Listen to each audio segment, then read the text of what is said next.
and welcome to the latest edition of The Jumps Show. Just when you thought we were wrapped up for the season, no. Aintree, 2 days still to come. We didn't discuss the first day. We didn't really fancy anything too much, but Friday and Saturday certainly bring about some real top fancies for me, for Jake Price, and for Dan overall as well. I have to say, I do love Aintree almost more than Cheltenham, I would say. I would argue there's not much between them. Yeah, it's kind of controversial, but I love it so much. I think probably partly because it's always, at least most of the time, really sunny. And it just kind of, I don't know, you know that summer's around the corner. It just makes you feel good. How are we, gents? Dan, how are you? Yeah, splendid, mate. Yeah, good to be back on the show after a few weeks of absences. We really are on the end of the season now, so let's go out with a bang. Yeah, I couldn't agree more. Jake, I know you've got a few fancies tomorrow looking to go out on a bang as well. Yeah, definitely. As you said, Thursday was good to see some good performances. But betting wise, I think I've got a lot more on Friday and Saturday. So hopefully we can get a few winners. Yeah, absolutely. Hopefully we can. And with that in mind, we're going to kick off with the first race we're going to discuss on Friday. It is a 255 Poundland Top Novices Hurdler, Grade 1. A really competitive field for this. Found a 50 in the pocket, Lucia. Obviously coming back from that slightly underwhelming performance in the Mares Novice at Cheltenham. Altobelli, Hullenbach, Tamuras, no looking back. It's a really strong field. Anyway you look, I think you can give a horse a chance. Possibly not Matata, who's an absolute nutcase at 6-6-1. But other than that, I think anything could be in with a squeak. Jake, start with you for this. A cracking race this year. Yeah, and I'm going to lead with a little stat. So 7 of the last 10 winners have ran well in the Supreme without winning it and then gone on to win this race. So Nicky Henderson's, was responsible for a lot of them, but the horse that's trying that this year is In the Pocket, and he's the one I'm going to go with. I know I've been an advocate of trying to get him over 2.5, and I really wish he was running in the Mersey, to be honest, but I still think he's the best horse in this 2-mile race. He's got such a high cruising speed. If you watch him back in Supreme, he was just cruising in behind Facile Vega until he hit a bit of a flat spot and had to use the stamina from up the hill. Ran on well for 4th. I thought that was a really good performance. The Henry de Bromhead stable yard form was a bit of a concern, but obviously they had the winner today. So, that hopefully means that they're going to be coming back into form ahead of Punchestown. In the pocket for me, I think he's got a great chance. Okay, In the Pocket in the green and gold silks of JP McManus. Rachel Blackmore obviously rode a winner this afternoon at Aintree, Thursday afternoon, that is. Dan, what do you fancy in this? Yeah, it's an interesting one because before, a couple of years ago, this was never a race for the Irish, but then they won it on the back-to-back years, and then obviously El Fabiola went very close last year behind John Bon. But very tough race, as you say. I'm a big fan of Founder 50. I'm slightly surprised he's favourite. I can imagine a world in which In the Pocket or Lucia got off favourite ahead of him. So I wouldn't be in a rush to back him at his current price. I think he'll drift slightly, but I keep 2 lists on my phone throughout the season. One of horses who I catches and I think will probably not win a race during the season, so I can do my horse to follow list for next year. And one of slightly obscure winners that really impressed me, and he made that second list when he bolted clear of Parmenion on his second start. Absolutely loved the way he powered clear that day. Tagman, who was in third, 25 limits behind, had some decent form behind the likes of Goodland and Ashrow Diamond previously. I don't think he's any mug by any stretch of the imagination. No disgrace behind Corbett's Cross last time out. Again, well clear of the rest. I think he's the type to appreciate further in time, but I think the track at Aintree, at the hurdles track, should suit him. Big field, a few pace angles in here should assure that it might be a test of stamina at the trip. And I say he's a horse I've got a lot of time for, and I quite like the fact that he hasn't had a big championship race just yet, so he should be primed and ready for this. Yeah, couldn't agree more with that sentiment. I think it's a really hot race. I haven't got a huge opinion myself, but I would like to see how Altobelli gets on, Harry Fry. A horse who cantered the victory at Carlisle last time by 25 lengths. It was a nothing race, but he's unbeaten so far. I really like the way that he travels through his race. He's got very high cruising speed. I think Ancient is going to really suit him. And I think dropping back in trip is going to be fine for him as well. So I'm looking forward to seeing how he gets on. He might not be good enough to tackle the front 3 in the market, but 10-1's an each way play. So he'll do for me at the moment, Altobelli. But I think no looking back each way is always looking to shout for Oliver McKiernan. I think he's recently said he's the best horse, or at least one of the best horses Oliver McKiernan has ever had. He's had a few good ones over the years. Follow the Plan, of course, won the Punchestown Gold Cup, but no looking back has got a bit of class about him. Beat Brazil over Christmas and then had a long break before finishing second to Irish Point last time, which was a really good run. I think he looked like he needed it, and he was giving weight away as well. So I think no looking back's got a chance too at 14-1. But I think the front 3 in the market probably be tough to beat, but Altobelli and no looking back, 2 each way plays in that. Right, moving on then from the 255 to the next race we're going to talk about. That is the Marsh Chase. It's the Melling Chase, really, isn't it? I mean, come on, we all know it's the Melling. Let's just call it the Melling. So the Melling Chase is the next race to talk about. Exactly. 3:30 on Friday, and some old favourites, really. Fakir Duderi, Pic D'Orhy, Hitman, French Dynamite, Fugitive, Miller's Bank, and Melodrama. Small, compact, tight little field. Dan, what do you fancy here? Honestly, not much. I think it's a very trappy little race. Plenty of pace angles in here with the likes of Pic D'Orhy, Hitman, French Dynamite, Melodrama. It's not a race I have a strong opinion in. I think Fugitive could potentially step up, but I don't like the way he hangs under pressure. Might look to see if there's a place market angle for him because I can see him travelling into it well off a strong pace. But no bet for me in this. But I think Jake, on the other hand, has a much stronger opinion than I do. Yeah, I put up my nap in this race for Friday, and that's Pic D'Orhy, because I just think he's the horse on the up here. Whereas if you look at Fakir Duderi, I think he's more of a horse on the down. Now they both started as juveniles, and they've progressed all the way through. But Fakir Duderi this season, he finished, he won that race back in January, but it was a race where horse and claws fell, and it didn't really look like convincing type of performance of a horse who's going to go on to the spring and step forward. And then in the Ascot Gold Cup, obviously he ended up blowing out and finishing third, where he was 7 lengths behind Pic D'Orhy. Now Pic D'Orhy, obviously, as I said, he's been progressing this season on pretty much good ground. So that's similar conditions as what we're going to get on Friday. Obviously, it was quite quick on the chase, quicker on the chaser course than it was on the hurdles course even. So I think Pic D'Orhy's got his ideal conditions, and obviously, they both skipped it. Cheltenham in favour of coming here, which I think gives them an advantage over some of the other horses in the race anyway. But the fact that Paul Nicholls said as soon as he crossed the line, essentially in that Ascot race, that they're going to go straight for the Melling, I think that bodes well. So yeah, Pic D'Orhy would be the one for me here. Yeah, and a compelling case you make as well, Jake, I have to say. I'm going to go against you, actually, and say Fakir Duderi is going to win the race for a third time on the trot. I know that he was a little bit under par last time behind Shishkin. I just think he started the race a little bit lazily, and I think he doesn't really want to put it all in, maybe in some of his contests, and whether or not he would have won when Autant Couleur fell in that horse and jockey hotel chase at Thurles is up for debate. As it was, he won by 6 lengths. But I thought that day as well, he just needed a lot of cajoling along. So I do think the first time cheek pieces are a really good move, and hopefully they can get that concentration going. And I think he's the one to beat, really, Fakir Duderi. So I can't really see anything apart from the top two in the market winning this, to be honest. Well, I do agree with Dan that Fugitive could step up to this kind of grade, but yeah, he's got a little bit of quirks, hasn't he? So maybe not the race for him. Move on then to the 405. This is the Topham over the national fences. Always a ridiculously competitive race. And Jake, I'm wondering if you've got anything that's particularly a confident shout of yours. Yeah, I've actually kind of convinced myself of one around 20 to 1. I think, it's shorter in places, but it's a decent price either way. And it's actually Ciel de Neige for Willie Mullins. Now, look, he's one of these J. McManus horses where you've got to catch him on the right day. But if you look through his form, it was only last spring where he was just touched off by French Dynamite, who's obviously rated 156, and he was actually giving him £6 that day as well. So he's got the form for this type of mark. And if you look at the race that he ran in last time, that was the Dublin Racing Festival 2.5 mile handicap chase. That's actually the same prep that they used for Live, Love, Laugh before he won this race in 2021. And Animix was third last year, using the exact same race as well. So I think he's kind of been running that race to lay him out for this. Whether or not he's good enough for a mark of 152 is a different matter, because obviously the British handicap has not really relented there.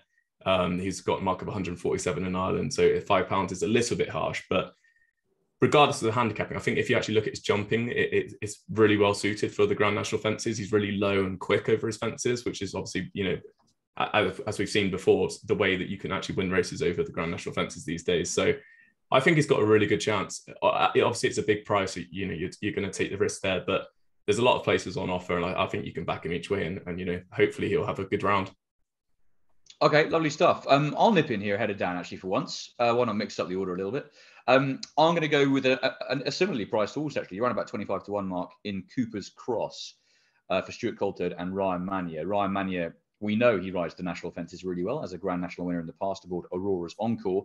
And Cooper's Cross was winner of the Sky Bet chase 2 starts ago. Very competitive handicap chase, although perhaps not this year quite as much as usual, but it still takes some winning.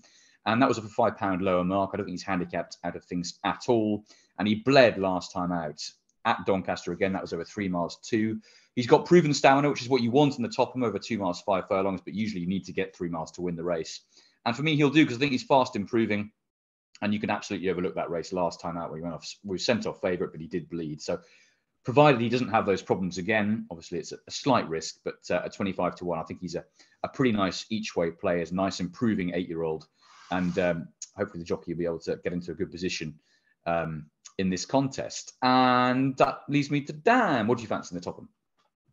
Yeah, I agree with Jake on Sealed and Edge. I didn't think anyone would really go for him because he's a bit of a Marmite horse. Because, I mean, over hurdles, he was notoriously unprolific. I think he was like 1 from 17, and he was always short price for a big handicap. So, but he has, as Jake mentioned, you look through some of his chase form, it does stack up quite well. So Willie Mullins won this race a couple of times in recent years as well. I'm surprised to see him third of his runners in the betting. I think he's got 4 in it. I was surprised he was third of them.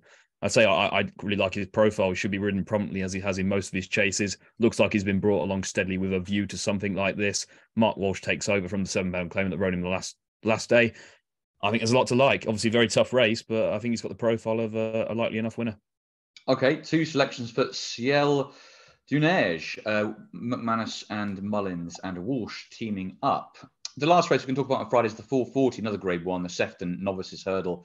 3 miles, half a furlong. Absolute Notions, top of the market, along with Stay Away Faye, who comes to Aintree rather than Punchestown. Maximilian, of course, who won at Doncaster latest, beating Stay Away Faye. And then Iroko, Grey Dawning, Apple Away, Blenkinsop, St Davy, and then plenty of others too in a really competitive Grade 1, as this race usually is. And so many last time out winners to go to war with as well. Dan, who do you fancy in this? I absolutely love this race, but it's also breaking my heart slightly. Some of my favourites against each other. I mean, Iroko is a horse I love. Blenkinsop has been my absolute hero of the season. I'm amazed they're running him here. Like, he's still very well handicapped, in my opinion, and they're stepping him up in trip. I think he had 4 options. This would have been the least likely, I would have thought, in my book. But hey, it shows what I know. Honestly, I love that horse so much. But I think this is too difficult for me to really call. I don't have a strong opinion in the race. If perhaps forced, I would say Grey Dawning at the each way price. I think he's borderline 10 to 1. I thought was reasonable enough value, given that he's been clearly aimed at this race and skipped the Albert Bartlett. And I think Fisher's Cross was the last horse to do the Albert Bartlett double. So it can be quite tough. Very difficult race. You can make a case for 10 or 12, realistically speaking. One I can't wait to watch. And if I don't have a bet, I'll be cheering on Iroko and Blenkinsop for my old favourites. Yeah, been in fantastic form this season, haven't they, both of them? What about you, Jake? Yeah, do you know what? I think I'm going to come back to your point where you said about Stay Away Faye coming here rather than Punchestown. I think that's the bit of hope that I'm going to take, that he can actually do the double. Look, as Dan said, it is a little tricky little race here. I thought Absolute Notions would have a good chance, but I think the ground is kind of drying out, which I don't think is necessarily going to suit the type of horse that he is. I think that he'd want a little bit of cut, to be honest. But Stay Away Faye, we know he handles good ground because he's run twice back in the end of at the beginning of the season. He won his novice hurdle on good, and then he ran the River Don on good as well, where he was beaten by Maximilian. But I mean, there's no way that Stay Away Faye hasn't come on leaps and bounds for that performance. So yeah, I don't think they really knew what they had with Stay Away Faye when they ran him in the River Don. I think now they've realised he's a proper horse. His performance in the Albert Bartlett was brilliant. And if he does run to the same form, I think he does win this race. So I will take the chance. But obviously there is the concern of, is this too soon? But as I said, the fact that they've gone here rather than they could have waited till Punchestown, I think that does bode well in my court. Yeah, and I think he's a very exciting horse. Can't wait to see him over fences in time. I'm going to put up Iroko, actually. I was so impressed with the way that he finished off his race at Cheltenham last time. And yeah, you might not want to hear that, Dan. I feel like stepping up to 3 miles is going to be a really good thing for this horse. And to be honest with you, I'm a massive fan of the partnership of Oliver Greenall and Josh Guerriero. I think they're absolute judges. And they wouldn't put this horse in this race if they didn't think he was capable of really producing a good effort. So he'll do for me in what is a really, really hot Grade 1, isn't it? Could go to so many of these. Right, that's Friday, done and dusted as far as we're concerned. Let's move on to Grand National Afternoon. And we're going to start by looking at the 1:45, I believe. No, we're not. We're going to start by looking at the 3 o'clock. Got that wrong. 3 o'clock is The Turners Mersey Novices Hurdle. Have to consult the running order there. Grade 1, over 2.5 miles. And I mean, everywhere you look at this meeting, there are so many runners in these Grade 1s, and it's very difficult to call. Hermes Allen is just about the market leader, and renewing rivalry with You Wear It Well. Dark Raven in there for Willie Mullins. Irish Point, Springwell Bay, let's be clear about it, and a few others at bigger prices, including Katira and Blow Your Wad, a bit of a surprising declarant as well. Jake, what do you fancy in this? Yeah, I'm probably going to steal Dan's limelight here if I know him well enough. I quite like Dark Raven here. I think, Dan obviously put him up for the Ballymore in the Cheltenham series. He's finally getting that stuff up and drip now. And if I like In the Pocket, which I do, then I think I kind of have to like him, really. So obviously he was only beating a neck behind that rival in the 2 mile Grade 1 at the Dublin Racing Festival. And then in the Supreme, he was only 3 lengths behind as well. So I think the step up and trip is definitely going to be what he wants. He's always looked, a horse that would appreciate 2.5 miles. So I'm glad that they're doing that here. And it's also a race that I think probably will be easier than the Punchestown version. So it looks to make sense to do it here. Paul Town obviously is going to take the ride. I think there's a lot to like. You Wear It Well was interesting, but the problem I had with her is how does she reverse that form with Hermes Allen? And then when we get to Hermes Allen, I just want to take him on, considering how badly he blew out in the Ballymore. So yeah, Dark Raven for me. Okay, is it going to be a agreement once again between yourself and Dan? No. I know I've been campaigning for this horse to run over 2.5, and now I just decide, no, it's not going to happen. I just think he's been too weak of a finisher on his last 2 starts. Like, he's travelled into the race very well the last twice and just found nothing. Like, how he's managed to finish 6th in that Supreme, I'm not really sure.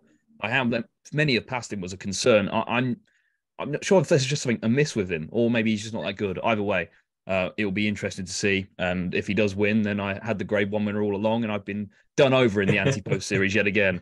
But it's interesting. Like, I think Hermes Allen and You Wear Me Well, like, having another pace battle might just set this race up for a closer, as it often does in the hurdles race. And so I've gone with a bit of an outsider in Springwell Bay, who I think coming into this season was probably one of the more exciting British novice hurdle prospects we had.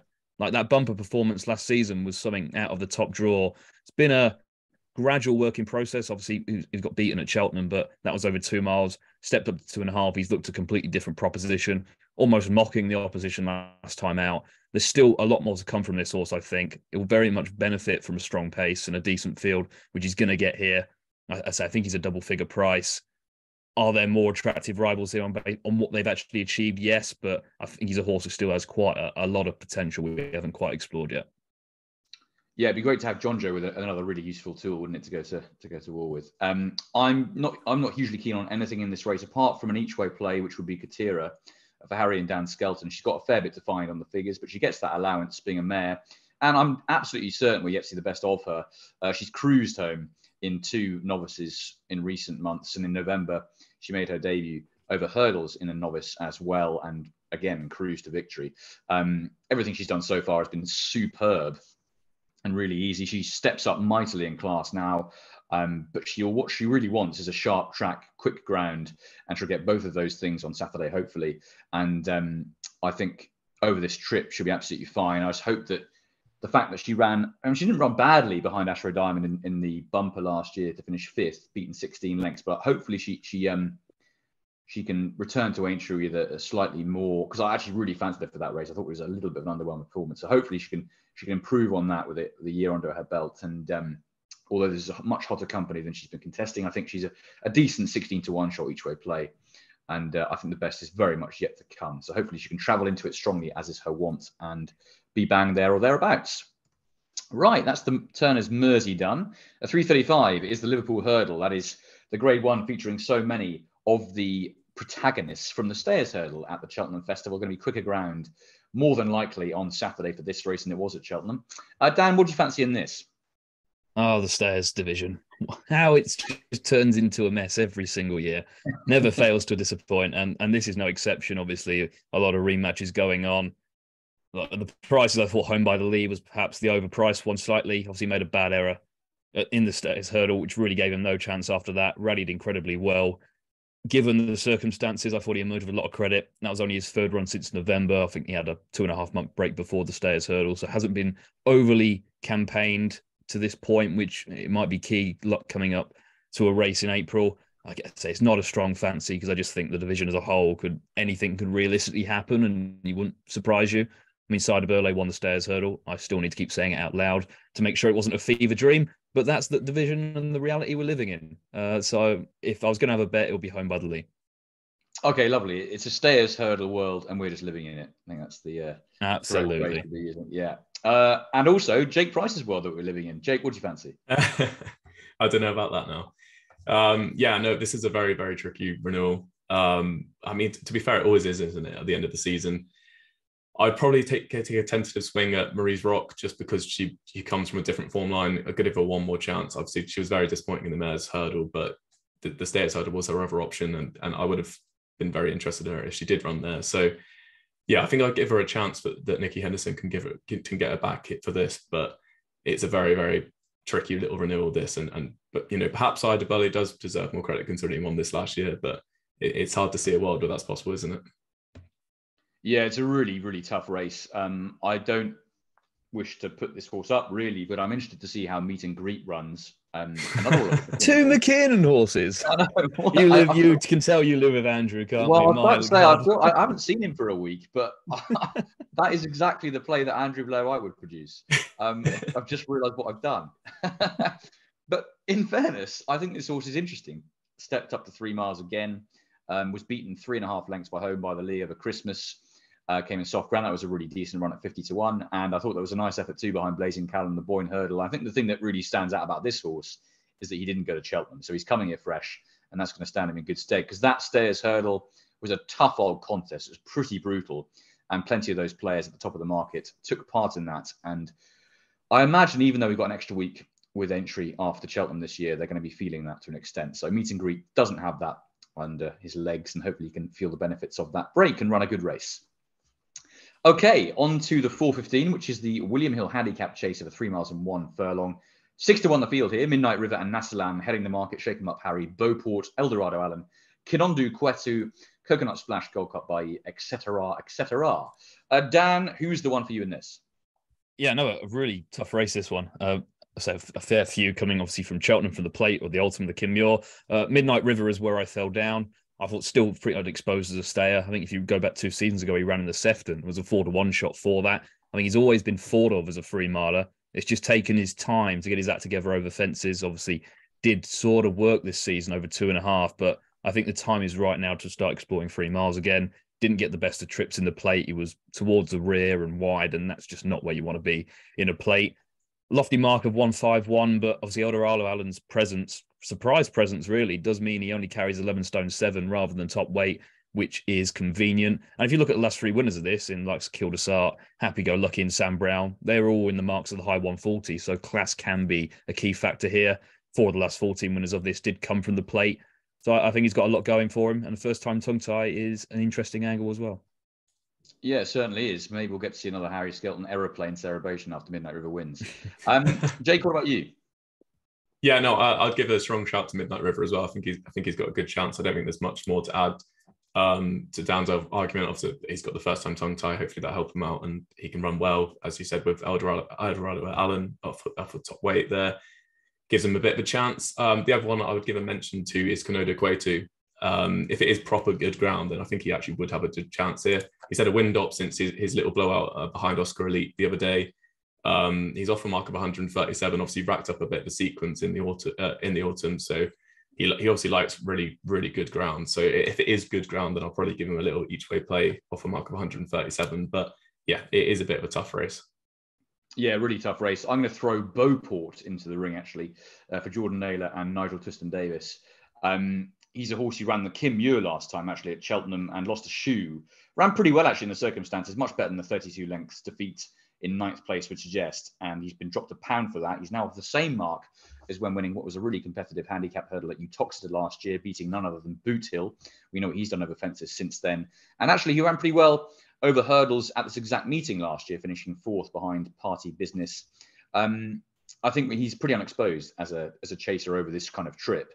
And he's now £6 lower than he was when winning the Colin Parker Memorial ahead of Miller's Blank, which I think leaves him pretty well handicapped, to be honest. He's only 7, very likely raced over fences, and he'll do for me. He has been nicely supported, actually, over the last day or so. So I think Beauport can run a big race with Jordan Naylor, who knows him really well. He's back on board, so that's a big plus too. Right, lads, that leads us on to the easiest race of the week, and that is the Grand National Handicap Chase. A few of you watching this might have heard of this race. It's a very competitive renewal, as it always is. Plenty more Irish than might have been expected, and they hold standout claims. But Corach Rambler for the British heads the market. Derek Fox hopefully be fit enough to ride. He's been declared and jocked up to ride, so hopefully that'll be the case. And Lucinda Russell deserves a victory after 2 very close seconds with Hoyson, Euron Douglas talking on the opening day. Jake, the big one, who do you like? Yeah, I mean, I'm going to have 2 swings at the race. Neither of them are that imaginative really, but I think they've got good chances. The first one's going to be Delta Work. I think that this year it's been more the aim of obviously the cross country, the main aim, but then to go on to Aintree and have another go at the Grand National. Off a mark of 159, he's only having to carry 11 stone 4. I think he's got a great chance. Obviously, Keith John, who is on board. Unfortunately, Jack couldn't get the ride, but look, I think Delta Work's going to have a really good chance. He's about £20 better off with Noble Yates, isn't he? So he's my first swing. And then the other one I have is Galliard de Manil. I think the way he ran it at Cheltenham and managed to win under one of probably the worst running rides at Cheltenham I've ever seen. I think that bodes well. I would Paul agree with that. now back aboard. How he's so lucky to have won that race. Can we not talk about the National Chase, lads? It's still too soon. It's still too soon. But honestly, I swear it's the worst winning run I've ever seen there. So the fact that he actually managed to get up shows that he's got stamina and an absolute abundance, which we kind of knew from the Irish National last year anyway. Off a mark of 155, he carries 11.0. So yeah, Paul Townend back on board. Definitely going to have a play on him, whether he's good enough or not. Obviously, it's a lottery as we know anyway. But that'll be my 2 swings. Okay, nice. I actually thought it was really interesting what Keith Donahue said about Delta Work after the race at Cheltenham. He said that he thought Delta Work had plenty more to give at the line, actually won it really easily, despite having had that battle with Galvin up the hill. I was quite surprised by that because I thought he was all out myself, but clearly Keith didn't think so. Because that was my one concern about Delta Work coming into this race, that he might be feeling that because it was, in my opinion, a really tough race. But obviously, connections don't think he was struggling too much at all. Dan, what do you think about this? Yeah, it's a fun one. Invariably, I know what will happen is I'll have a few bets. My nan will pick the winner at 66-1, and we'll move on. That generally tends to be the way this works. I will figure out what she's backing before, so I know just to have a cover on it, so it doesn't hurt again. She has a real knack at it, but I do like Corach Rambler for one. I know run style has been spoken about a lot with him as a concern. I thought watching the Ultima the first time round, and I've got to go back and watch it again just to make sure I wasn't seeing things. I thought he held his position a lot better than he has in previous races. Definitely better than he did in the first edition of the Ultima. And then obviously this year he kind of set off towards the rear, but by first circuit he was mid-div on the inside and pretty much stayed there for most of the race and only really started making ground when was requested to. I don't think he's necessarily the same quirky horse through the race that he once was. So I can see him sitting in mid-div and creeping in, similar to what Noble Yates did last year. I don't think you necessarily need to be riding the vanguard all the way here, because that's what Longhouse Poet did, and it just proved too much for him. But other than that, obviously, looking at Corach Rambler, £10 well in. I know that necessarily doesn't mean all that much for a race of this nature, but I just think he's a type to really appreciate this kind of test. Derek Fox being on board would be a big positive. I'd much prefer him than to have anyone else, considering how well he knows the horse. And then perhaps the one final concern would be, when do you deliver him? Because obviously you've got a hell of a long run in from the last to the elbow. And the way he carried himself when he hits the front, especially last time out, was concerning. But that's where Derek comes into it. He knows this horse like the back of his hand. So you're hoping it will be a very late delivery. I think he ticks a lot of boxes, and I think he'll give a very bold sight. Whether he might just leave himself too much to do, we'll see. But I think he's a correct favourite based on how he won the Ultima and how he is progressing as a horse. And then second, maybe another horse. I've realised I've gone for 2 Sons of Jeremy who tend to hate extreme distances, but that's a small concern. But the second one is Ain't That a Shame for Henry de Bromhead and Rachel Blackmore, the 2021 winning combination. Finally got off the mark last time out in a beginner's chase. It had been a long time coming, admittedly. It's a horse who seemed to hit the crossbar more often than not, but I think there's signs that he is starting to progress. Was second in the Munster National earlier in the season behind the big dog. He's 11 pounds better off with him now after that horse threatened the form in no uncertain terms on his next 2 starts. Just run out of it in the Paddy Power. Like, he jumped the last in front that day. And then Rachel looked to get really unbalanced on the run-in. Apparently, he reportedly hung slightly. He didn't look to hang that bad. It just seemed to get a bit all over the place, and then rallied again to finish 4th, only beating a length and a half. So that race tends to be a decent point to the Grand National itself, always a competitive event. Still a 9-year-old, only 7 chase starts to his name, a great racing weight of 10 stone 5. Like, that's kind of bang where you want to be. It's the same as Correct Rambler. He's a strong travelling type, so again, the stamina query is a concern, but I can see him being the type, given he's a pretty solid jumper, to travel very smoothly through the race, and then we'll see what he's got left come the business end. But I can see him travelling through the race quite powerfully, and then we'll find out. Okay, lovely cogent case made there by both you and Jake. I agree with you completely about Correct Rambler. I never really liked to be on favourites in the National, but I think he's got an absolutely enormous chance, I have to say. And I really hope Derek can ride him because he's so good with that kind of horse, and particularly with Correct Rambler. I just thought the way he won that Ultima last time, I know it was only narrow in the end, but he's got a lot of quirks, and he often throws his toys at the pram when he hits the front. And I think he could have won that race if he'd wanted to by 5 or 10 lengths, possibly even. And he's really well handicapped. And I think this test is going to suit. I think we'll have no problem staying. And I think he rates a really solid contender as well. You're going to laugh at my other selection for this race. God. I know you are. Here we go. Because unfortunately, he is prone to the odd horrendous, heinous mistake, which is obviously not really what you want in a Grand National. But I'm hoping that he can really get his tongue tie and cheek piece combination. And it can really help him concentrate on getting the job in hand, which is a horse called Vanillier, the Irish contender, the galloping grey, the gallant grey. We all love him. He's a proper stayer. There is no doubt in my mind about that. He wants about 5 miles. He won what was arguably the weakest Albert Bartlett ever run a couple of years ago at Cheltenham. He beat Oscar Elite in second. It's a good case so far. Can't jump. Yeah. 1 bad races. Yeah, exactly. That was over hurdles, obviously, and he did win it very easily, and that was over 3 miles. He then went to the National Hunt Chase last year, was beaten out of sight in 3rd, but jumped horrendously that day. And I do think, despite the fact he fell 2 starts ago, I do think slowly he's starting to get his mind on the job a little bit better with the fencing ability, because that run last time behind Kenboy was really good, and he almost won. He didn't jump with a huge amount of fluency late on, and he was only beaten half a length, staying on really strong is the line. That was over the extended 3 miles won. And I think this is going to be the perfect race for him, provided he can get that jumping fluency. Because I think once he does get in a rhythm, he's okay. He just doesn't want to belt a couple of fences early on, because that'll just knock his confidence. But I think he's got a right profile for the race. He's only 2 pounds higher than last time, carrying 10 stone 6, a lovely racing weight for this race. He's had a nice break since that last run, 49 days, which should see him spot on for this. And as a proper hardcore stayer, I'm actually really excited to see him over this kind of trip in open handicap company. So for me, Vanillier rates a pretty solid each way contender for Gavin Cromwell, who is one of the shrewdest in the game. All right, lads, that's everything done and dusted. Anything else from any of the other races Friday and Saturday that you fancy? Go to you, Jake, first. Yeah, I've got a couple for the Fridays. So sorry, just scroll up here. So in the 220, so it's a 2.5 mile handicap hurdle, I've got Captain Combi. I think if you go back and watch the Coral Cup, he absolutely tanked his way down the hill. So much. I do, yeah. But he absolutely tanked his way down the hill, and he kind of looked like the most likely winner of rounding the home bend. And I think it was just a combination of the soft ground and the stiff uphill finish at Cheltenham, which kind of did him over. He finished about 6th in the end, so he's actually been dropped £1 for that by the British Handicap, which I think is quite lenient, really, because it was a decent enough run. But back on a flat track at Aintree, where he was actually running well in the Mersey last year before tipping up 2 out, I think it's really going to suit him. And Keith Donoghue is retaining the ride, so hopefully he'll know to go, leave his run a little bit longer this time rather than trying to go for home too soon. So Captain Combi is 1. And then in the conditional jockeys handicap hurdle as well, which is also on Friday, the 5:15, Nirabu for AJ Martin. I think he's got an absolutely fantastic chance. So he's off a mark of 130, but last time he ran off a mark of 123 in Ireland, where he was splitting Gaelic Warrior, who's 152, and Bally Adam, 147, and that was in the Liffey handicap hurdle at the Dublin Racing Festival. He's obviously been kept off the track since then. He's been given a mark of 130 in Britain, but Ben Harvey's going to ride and take off £5.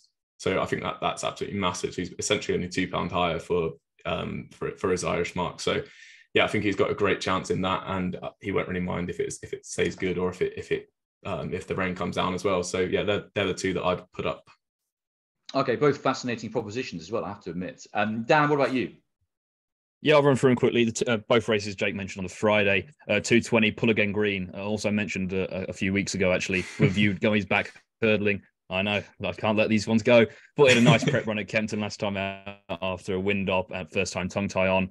No surprise if this was a prep with this race in mind. The connections had Peking Rose, who was very well back for this race last year, didn't quite come off, but wouldn't surprise me if they've targeted this race. And obviously, Fergal had a good winner on the Thursday.